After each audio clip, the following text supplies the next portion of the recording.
মানুষের ক্ষমতাকে ছোট করে দেখে, তাদেরকে বলবো বহিরাগতরা দেখে যায় রায়দিঘির ক্ষমতা, বিজেপি দেখে যায় মথুরাপুরের ক্ষমতা। মানুষের ক্ষমতা কি এরা উপলব্ধি করতে পারেনি এখনো।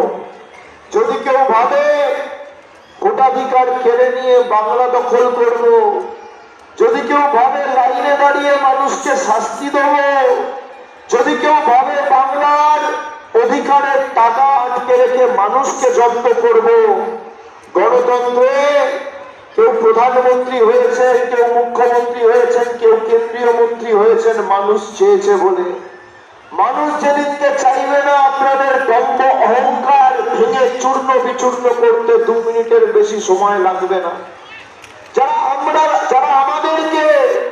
আমরা যারা বাংলায় বসবাস করি, আমাদেরকে এসে গুজরাটের নেতারা ভয় দেখাচ্ছে, বলছে 23 তারিখ আর 29 তারিখ বাড়ি থেকে বেরোবে না।